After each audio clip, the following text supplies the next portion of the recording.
Ya, terima kasih Dia. Sarawak bakal memperkenalkan sistem ombudsman sebagai salah satu usaha meningkatkan integriti pentadbiran negeri. Menurut Premier Sarawak, Datuk Patinggi Tan Sri Abang Johari Tunopeng, sistem tersebut berasaskan model ombudsman Sweden.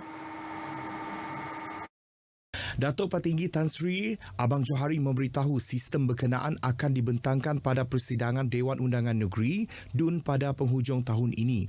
Beliau menjelaskan pembentangan pada sesi persidangan DUN akan membolehkan sistem tersebut diperbaiki mengikut lunas-lunas perundangan. Premier menyatakan demikian semasa menyampaikan ucap tama pada 5th Malaysian Banking Finance Summit di Kuala Lumpur. Dalam pada itu, Datuk Patinggi Tan Sri Abang Johari turut mengalu-alukan perkongsian pelaburan dan pembiayaan merentasi rantaian bekalan dan nilai dalam semua sektor ekonomi di Sarawak. Beliau memberi jaminan Sarawak telah melaksanakan dasar dan prosedur yang teguh untuk memastikan integriti, ketelusan dan tadbir urus yang baik bagi meningkatkan kemudahan berniaga di Sarawak sejajar dengan prinsip alam sekitar, sosial dan tadbir urus.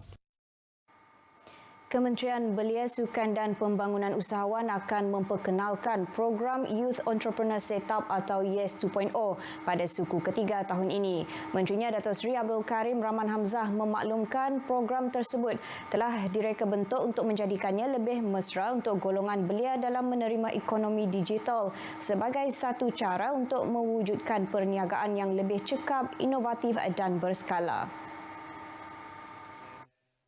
Datuk Seri Abdul Karim berkata ianya dilaksanakan selepas kejayaan program YES 1.0 yang merakumi fasa pengenalan motivasi keusahawanan, pendaftaran perniagaan dan pelesenan selain bantuan kewangan. Beliau menjelaskan YES 2.0 selaras dengan strategi pembangunan pasca COVID-19 2023 dalam mencapai Sarawak maju dan berpendapatan tinggi menjelang 2030 serta menyediakan dan membudayakan pendigitalan dalam kalangan usahawan belia dalam semua aspek keusahawanan. Datuk Seri Abdul Karim berkata demikian semasa sesi penggulungan kementeriannya dalam persidangan Dewan Undangan Negeri Sarawak ke-19. Beliau menambah, kementeriannya juga mengambil beberapa pendekatan penting untuk memenuhi program dan aktiviti yang melibatkan keusahawanan belia dalam pendigitalan. Ini termasuk menyediakan akses kepada alatan dan sumber digital selain daripada menawarkan program latihan dan bimbingan. Sarawak telah berjaya memperolehi satu lagi pencapaian bersejarah apabila Premier Sarawak Datuk Patinggi Tan Sri Abang Johari Tunopeng memperkenalkan bahan api penerbangan mampan SAF yang diperbuat daripada bahan suapan lumut atau alga yang dituai dari ladang alga di Kuching hasil kerjasama Petronas dan SEDC Energy Sendirian Berhad.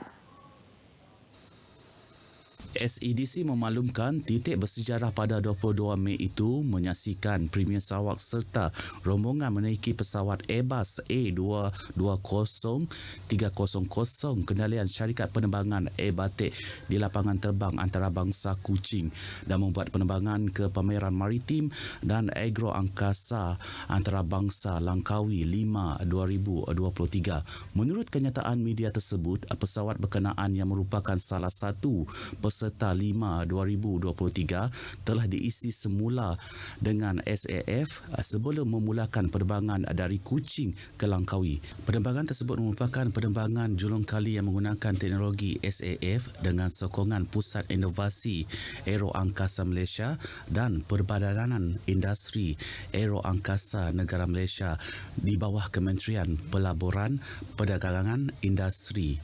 Kenyataan media tersebut memberitahu satu memorandum persefahaman telah ditandatangani di antara SEDC Energy Berhad, Petronas Research Sdn Berhad dan AMIC dalam usaha kerjasama menyelidik, membangun serta mempromosi penggunaan SAF. Peladangan alga secara mampan dan penghasilan SAF di Sarawak kini sedang diuji dan dibangunkan untuk memenuhi standard antarabangsa.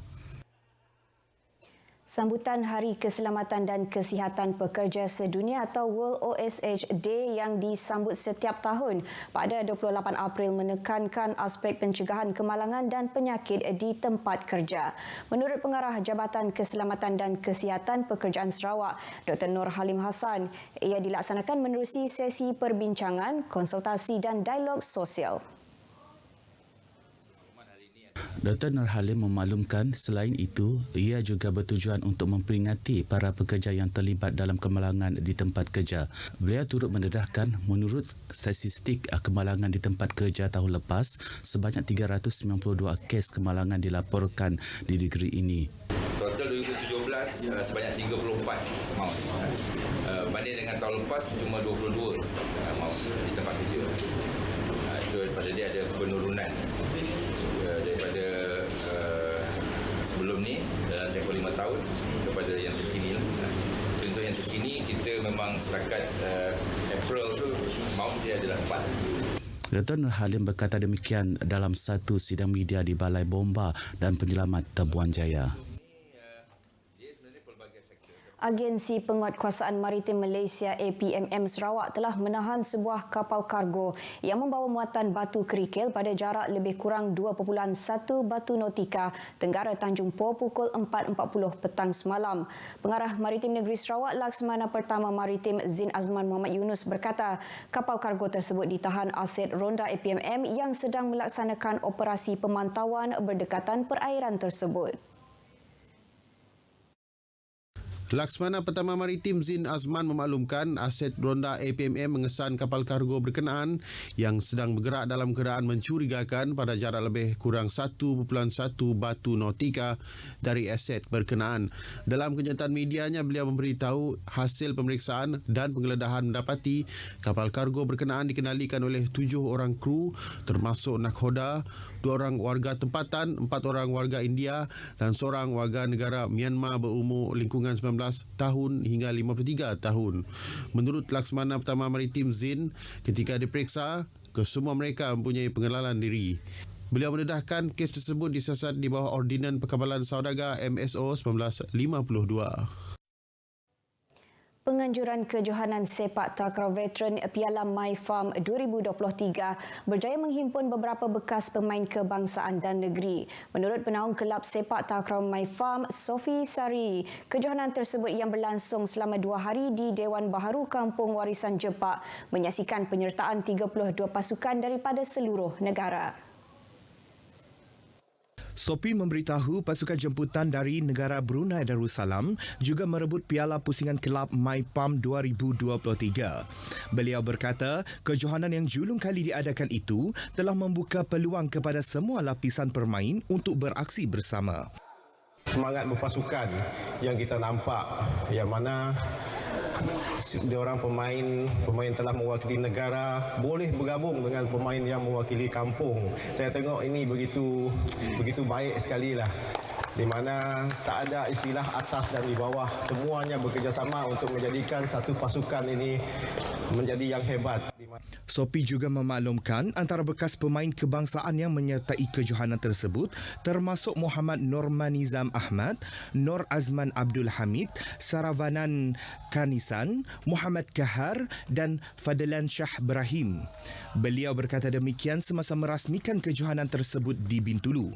Sementara itu, pengerusi kejohanan tersebut, Awang Madihi Awang Yatim berkata, usaha penganjuran telah bermula sejak 3 bulan lepas. Jelasnya, walaupun mendapat permintaan daripada pasukan yang ingin bertanding, pihaknya terpaksa menghadkan jumlah penyertaan. Akan datang mungkin kita cuba organize yang boleh melibatkan pasukan Thailand. Tapi kita had sajalah, mungkin kita Thailand sekarang buat masa ini kita jemputan Brunei. Mungkin next year kita akan jemput Thailand ataupun Vietnam lah, yang lebih untuk memeriahkan lagi, untuk mengeratkan silaturahim, di samping itu juga untuk menjana ekonomi setempat di mana mereka boleh berniaga. Perlawanan akhir kejohanan tersebut telah menyaksikan pasukan Patbul A dari Bintulu yang dibarisi 3 bekas pemain kebangsaan menewaskan pasukan AMC 76A dari Miri. Tempat ketiga bersama pula dimenangi oleh MD Putatan dari Sabah dan Patbul B dari Bintulu. Perkongsian itu tadi mengakhiri berita dari Sarawak. Salam Malaysia Madani dan kita kembali bersama dia